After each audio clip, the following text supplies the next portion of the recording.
Alright guys, so it is time to talk. As you guys have probably just seen, I completed the story of Sonic Forces. So let's talk. So final thoughts. Let's start with the positives first. The first positive is the music. Now, whereas the music isn't completely memorable, like Crush 40 were when they were on board with the Sonic adventure games and such, it's good.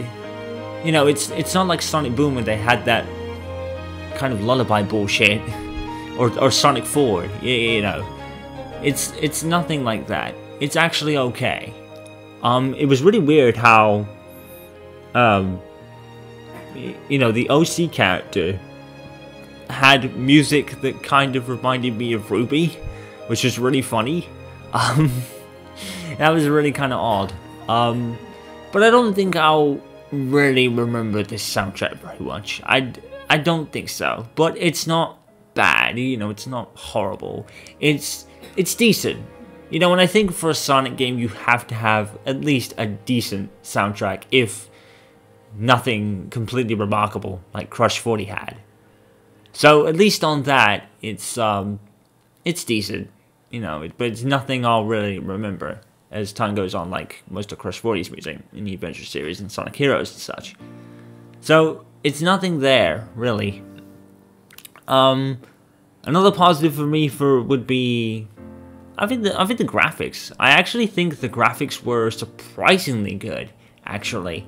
Now, as you probably have noticed recently on my channel, I updated to 1080p video because really I have the internet speed to do it now. And even though I'm doing a 20-minute kind of video or 30-minute video, it doesn't really take that long to upload because of my new internet speed. So I was like, you know what, I'm just going to put the quality slider down a bit so it doesn't go into bites like an hour-long upload.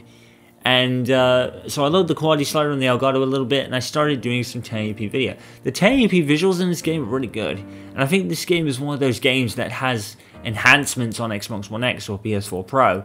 You know, so I think with that, it would actually make the game look even better. This game looks good. It's nothing gorgeous like Detroit Become Human or Spider-Man, but it's really good enough. I think it passes on graphics to me. Now, graphics don't make a game, but I think I was pleasantly surprised by how good the graphics were.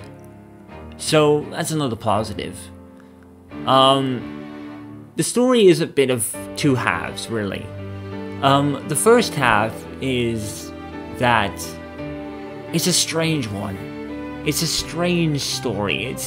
It really kind of fits with what the game is, but does it really fit with a Sonic game? There's all sorts of talk of a resistance and this whole thing, and it's like, the thing that I don't understand is why Sonic's friends have been portrayed as incredibly weak. I don't understand why that is. All these characters in Sonic's friends, Sonic's circle of pals, they've all proven to be very more than capable of beating Eggman one way or another. You know, in particular, Tails and Amy. You know, two characters that had this positive character development in Adventure 1, where, you know, Tails in particular, well, both of them actually, Tails and Amy in particular had this character push in Adventure 1 that gave them independence, you know, less dependent on Sonic to do everything for them. They became more independent and more capable on their own. They didn't necessarily need Sonic as much as they would have done beforehand. They became independent through their experiences, and they became tougher. So why is it that Tails is portrayed as a weakling again? It's almost like every couple of Sonic games they give Tails either a great push, or they bring him back to his kind of baby days when he was a little boy, like a little fox, and running around following Sonic around and being totally dependent on him. And it's like, we're there again with Tails. Why? He's more than capable of figuring stuff out on his own. He should be able to, in that cutscene, for instance, Like, oh, I failed Sonic, I can't fix Omega. Why? Tails has been known to fix up more than Omega. You know, it makes no sense why Tails has been given that. I'm very frustrated sometimes with the fact that sometimes they seem to forget that Tails had this character development that actually meant he was more independent and more capable of doing things by himself, and he didn't necessarily need Sonic around him, but this game completely throws that out of the window. It's very much like what they've done with Knuckles, you know, how he was the guardian of the Master Emerald. Now, no one even mentions that anymore. I understand why that is, though. I do understand, because when you think about it, Knuckles was made to guard the Master Emerald because of Chaos being trapped inside it, because he was a mad monster over the attack of the Chao by the Tikal's family and tribe or whatever. So I can understand why he was the guardian of Master Emerald up to that point. I can understand why they don't really talk about that anymore, because that's not his purpose anymore. He doesn't have to guard the Master Emerald because Chaos has been dealt with. You know, Chaos isn't a mad rampaging monster anymore. You know, he's not that, and the Chao with him, Tikal's doing it. So really, then he doesn't have to guard the Master Emerald anymore. So when you think about it, that's fine. I can deal with that, because I now understand now that, you know, that was the point. The point of him being the guardian of the Master Emerald was because Chaos was trapped inside it, and he was a raging monster, and Sonic had dealt with him at the end of Adventure 1, and he didn't need to really guard it anymore. So he was free and taken off his leash to do his own devices, and in a sense, and he decided to travel with Sonic a lot more, and now he and Sonic don't really fight anymore. You know, they don't have that rivalry that they had at Sonic 3 and a bit onwards, and then Adventure 1 had a little bit. But since like Adventure 2, they've kind of taken that away, and now he's much closer with Sonic than he ever was beforehand. So I can kind of understand that. That's the story I can understand. But why is it that Tails has these games where he's portrayed as a weakling? And it pisses me off, because he had this character development that actually gave him independence, and they keep throwing it out. In this game, they threw it out and made him weak again. And it makes no sense. Like, at the end of the cutscene, why is he emotional over classic Sonic leaving the world? Why? He's got his Sonic there with him. Yes, it's always nice to see your friend, but, you know, Sonic and Tails have been together since then. Nothing's changed about his Sonic, so why is he suddenly upset over Classic leaving? It makes no sense. I don't understand why they gave him that. Because it just doesn't make sense with his story and how he is now. And Sonic's always been there for him. It's almost like he's thrown his Sonic to the curb, and now is more interested in keeping Classic in the world. Why? That's not the way the world works. And it's just like they kind of butchered Tails, and it makes me sad. It really does, because that's not who Tails is. Tails is dependable and independent. Why did they throw it out? You know, I don't get it. I don't get how they thrown it out. I mean, was it not canon? I mean, I don't know. I mean, you can understand maybe with Sonic X and Cosmo, that's not considered canon, so we don't really talk about that anymore. I mean, no one talks about that anymore. It's almost like Cosmo is a forgotten footnote. But, you know, that's a different subject. Sonic X isn't really part of the Sonic canon, I guess. Maybe, I don't know. But it must be, because it had the adventure storylines in it. I don't know. Sonic X wasn't a dreadful cartoon, but, you know, it wasn't on the par of, you know, the Adventures of Sonic the Hedgehog. And to that scene, I actually like the callbacks in this game. There's a lot of callbacks to previous Sonic cartoons and previous games and other lines coming out, and that's great. I love that. And to that scene even more, even though the story was really hit or miss, the dialogue is as great as I expected. I love Roger Craig Smith and this whole group of people who have taken over the Sonic cast since after Sonic 06 and around Sonic Lost World, Sonic Boom, Sonic Colors. I love this cast. I absolutely love it because every single one of them fits the character they're being so well. Roger Craig Smith, I've said it before, phenomenal as Sonic the Hedgehog. Absolutely perfect. The most perfect portrayal of Sonic since Ryan Drummond back in the Adventure days. Seriously, I mean, not to say Jason Griffin was bad, he wasn't. But I think Roger Craig Smith and Ryan Drummond are the Sonic the Hedgehogs, you know? And I think Roger Craig Smith does a phenomenal job. I absolutely love him as Sonic the Hedgehog. It's just a shame that he won't be in this movie that they're doing with him. That Sonic movie is going to be garbage. I can totally tell. It's going to be trash, but that's a different subject for a different day. But to stay on topic, yeah, I love the entire cast of characters. They actually made Shadow the Hedgehog cool again. Shadow the Hedgehog's voice was terrible in Sonic Generations. I pointed it out during my playthrough. It was terrible. But here, his voice fits his character and who he is. And Shadow the Hedgehog is cool again. You know? He really is. He's cool. And I like that. I don't really understand why Silver is such a huge part of this resistance. I can sort of get it because maybe that, you know, Tails says, oh, the Phantom Ruby is a means of messing with other dimensions. And that's how Sonic Mania Sonic ended up here. It makes sense, because obviously he was battling Eggman with the Phantom Ruby at the time, and that's how it all happened. So I can kind of understand that to a degree why Silver's there, but why Blaze isn't there with them, I don't know. I guess Sonic 06 has something to do with it? I don't know.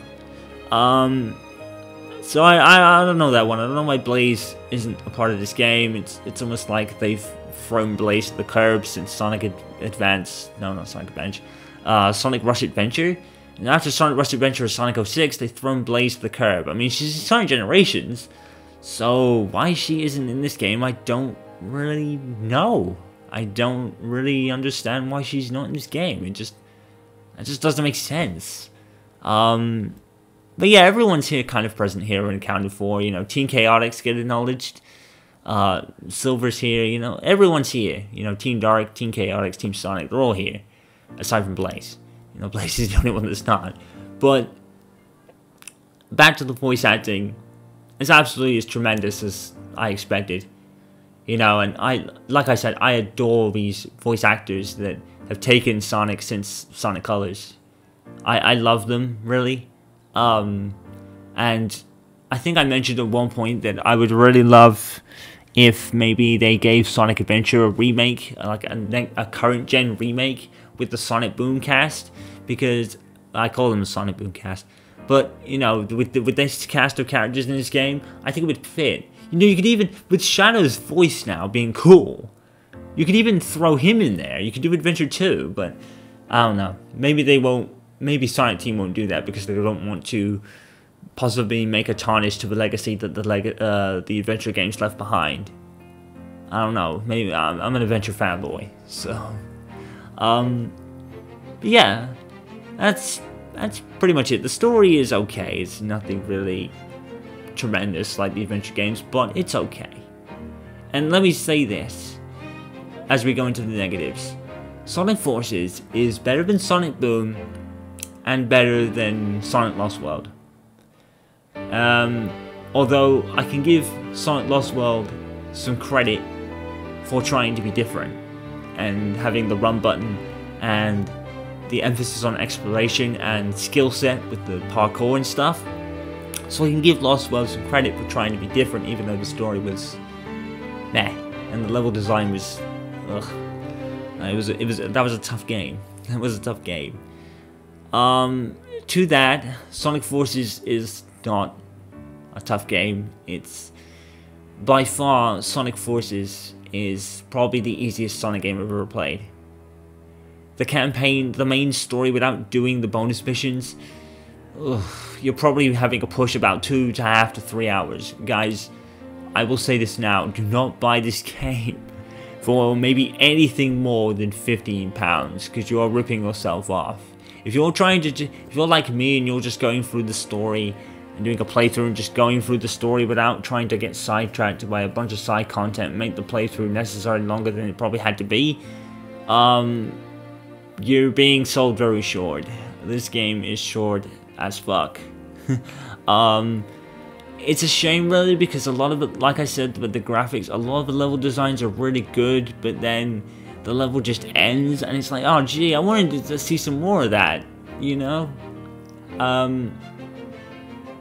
So yeah, I don't think this game is an overly negative one. But one thing I will say, and I said this a lot, the control in Sonic Forces is by far the worst control I've ever experienced in a Sonic game. And I'm not even joking. Like I said at the beginning of the playthrough, I have played Sonic games for 25 years.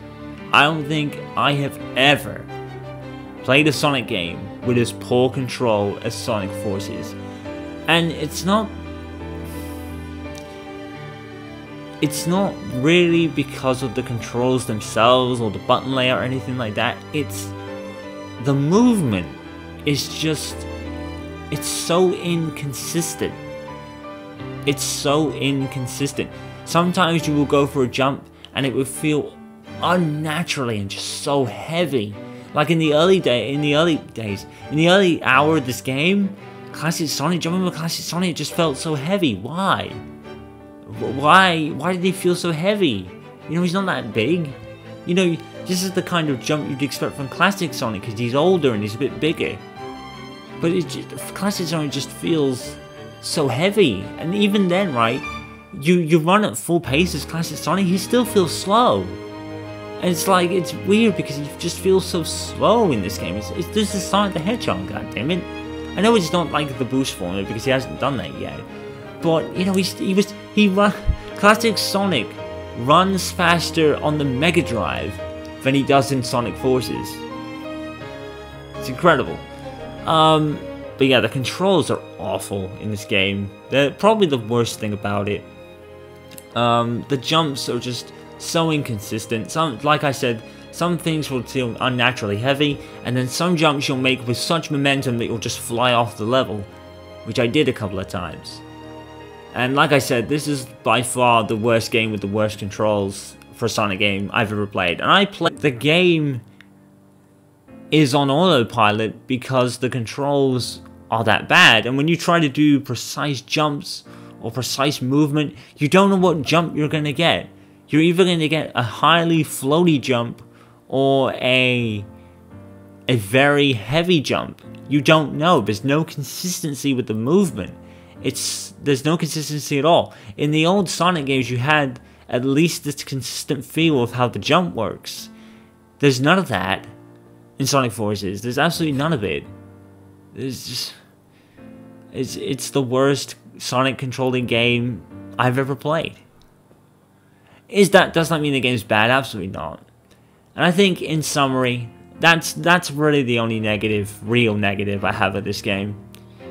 But unfortunately, to me, Sonic Forces, when you put it up against Sonic Mania, when you put Sonic Forces up against Sonic 1, Sonic 2, Sonic 3, Sonic Knuckles, Sonic CD, you know, Sonic Heroes, Sonic Adventures series, Sonic Generations even, this game is nowhere near them. Nowhere near them, unfortunately. Better than Sonic Boom and Sonic Lost World, but it's nowhere near the games that have already done it much better. And that's the shame of the whole game. You know, it's kind of an unofficial sequel to Sonic Mania, and because Sonic Mania was so good, and then you play this game and you think, shit, you know, this did not deserve to come out in the same year as one of the best Sonic games for a long time. But I don't dislike it. I actually enjoyed Sonic Forces for the most part. The only real negative, as I said, was the controls. But I just had more of a funner time with the adventure games, with Sonic Generations, with Sonic Heroes. I just had a funner time, gameplay wise. Yeah. Sonic Forces is one of those that's in the middle. You know, it's not atrociously bad like Sonic Boom. I don't think we'll ever reach a new low after how bad Sonic Boom was. It was garbage. This game thankfully isn't that. And I always felt that with this game. I always felt that, you know, nothing can be as bad as Sonic Boom. It didn't look like that. Sonic Boom, like I said at the beginning of the playthrough, Sonic Boom was the first ever Sonic game I didn't want to play after seeing it. After seeing maybe the first 15 minutes of the game, I didn't want to play it. I was like, no, I don't want to play this. It looks so poor, it looks so bad graphically, it looks poor. Gameplay is boring, Sonic runs a fucking jaw. No. It was just bad. Thankfully with Sonic Forces, I didn't feel like that. And I still don't. I think the control is one of the worst I've ever experienced, but as a whole, the game isn't bad. But considering the story content is 2.5 to 3 hours, if you don't play the side content, you are getting through this game in a couple of hours. It's one of the easiest Sonic games I've ever played. Really. The game was kind of done for me up until maybe the last couple of levels and the final boss. That final boss was atrocious, dude. But... And there's no supersonic level, there's no epic ending, it's just there. That's the thing though, that at the end of the day, this was made by the same team that made Sonic Colors and Sonic Generations. Two of the best 3D Sonic games for such a long time at that point. And this just doesn't live up to it. And that's the real shame of Sonic Forces. It's a good game, but considering it's from the team that made two excellent Sonic games in the past, this falls very short of it. And that's its problem, in the end. Alright guys, I'm finally out of here now, I'm sorry about that, but hope you enjoyed it, and I will see you in the future for more stuff. 2019 is just around the corner. I will have a New Year's update and let you guys know what's going on. Obviously you'll probably see this after New Year's, considering my uploads, but if it is out by the time you see this video, please check it out to know some plans for 2019. I will gather up what I can and talk about it. And I hope to see you guys for another year of hopefully awesome games and more stuff. So seeing as that this will be out afterwards, I hope you had a great Christmas and a very happy New Year, and I will see you in the future. I'm Simic Chaos, signing off. Until next time, peace out, and in the words of my good buddy Ranger Sullivan, stay awesome.